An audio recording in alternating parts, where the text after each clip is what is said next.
Buhari government lists 3 sins Sunday Igboho committed, lawyer reveals.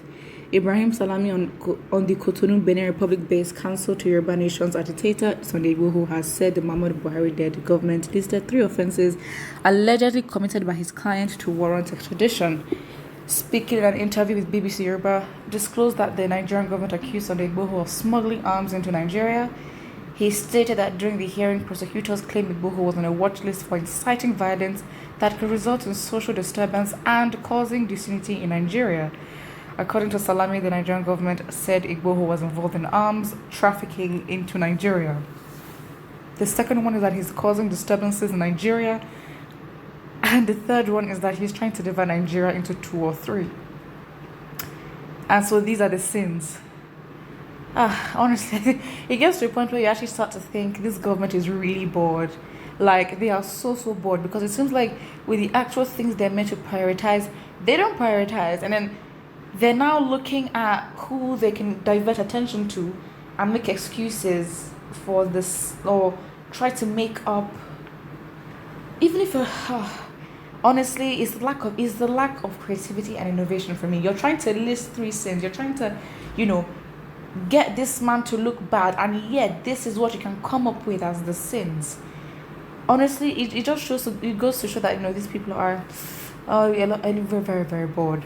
Nigerian news reports that Sunday Igboho was on Monday arrested in Benin Republic alongside his wife, in which they were trying to board a flight to Germany. The court the appeal in Cotonou, Benin Republic, had on Thursday adjourned the trial of Sunday Igboho to Monday, 26th of July. This was to allow the Nigerian government to file extradition charges and bring up whatever evidence they may have. The court, however, ordered the immediate release of Rukbo, a German citizen, and ordered the return of a passport. Oh, okay. Give me a second. So the wife is a German citizen, and this makes sense as to why they released her, because I'm like, why would you release her and not release him? It's a bit confusing to me. And now this makes sense. But I also read somewhere that Igboho has a German passport and he's a citizen of Germany, so that made sense as to why he'd want to travel. But then, according to the laws of Germany, isn't it allowed, or with general laws in the world, if you marry somebody from a country, automatically you can get citizenship of that country. Am I right or am I wrong? I'm not sure. So that makes sense. So if the wife had a German passport or is a German citizen, it makes sense why they'd release her and not him. But then by marriage, technically, you can also argue, if the German law pursues that Igboho as well is a German citizen. And so again, the government of Buhari lists 3 sins on the Igboho committed. What sins? That he's trying to split the country into 2 or 3. Huh? And then it's actually so funny.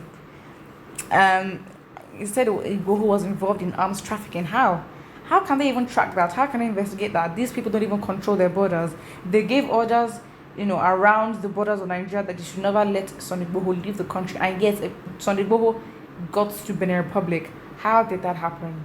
Exactly. So again, it's like you're trying to say you're trying to track the arms he brought into the country. How do you know? Of course, there's obviously, loopholes, and there are ways in which you can do illegal stuff through borders. I get that. But where's your evidence to prove that? Exactly. Silence. You don't.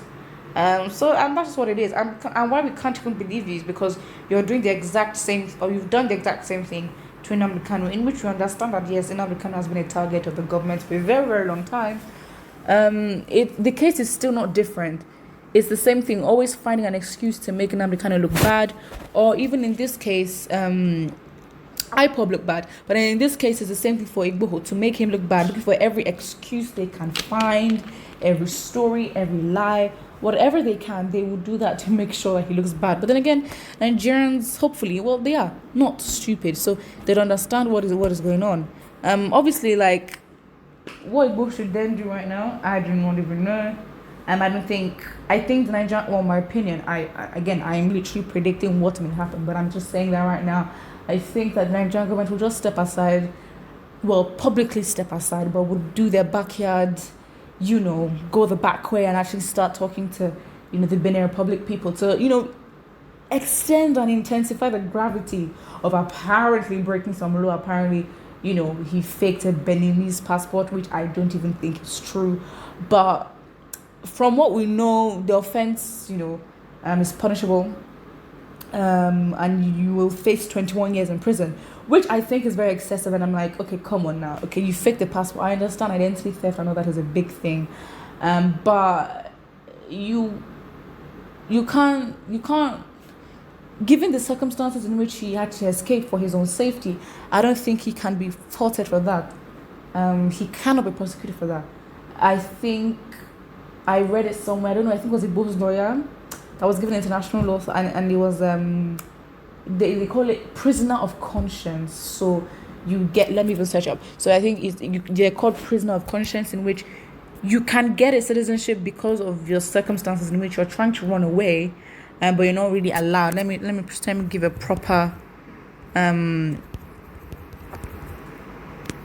let me give a proper definition.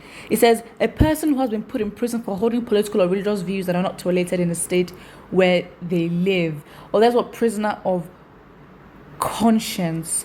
Yeah, and that is basically what's happening to the Kanu and Sunday Igboho. Absolutely. And because he's a prisoner of conscience, his safety had to be priority, because he was in danger, so he had to run away. So that's it. Absolutely 100%. Nothing, they shouldn't really do anything to him, to be honest. Roko, his wife, I hope she can do the things that she can, because now she would give actually, I was thinking she could, give details, do the backyard dealings to make sure that she can save Igboho, or, sort of not frame, but bring to light and expose the Beninese government and the Nigerian government. But apparently they put them different cells, and it could even be that they put her in a better cell to sort of give her a wrong idea or impression, while putting her husband Sunday Igboho in a much inconducive environment. So yeah, hopefully they're fine. Hopefully they're fine and they're able to survive. And I guess the thing is, it unites Igbos and Yorubas to fight for a certain cause, one cause. And for Sunday Igboho, he knows he's not alone, because Nnamdi Kanu's happens before him, and Nnamdi Kanu is more of a bigger target and bigger, thing than he is. And for Nnamdi Kanu, he now knows that, what, even the Yorubas as well are now joining the fight, and he's not the only one. So they're not crazy. Put what I think about it, and don't forget to like and subscribe.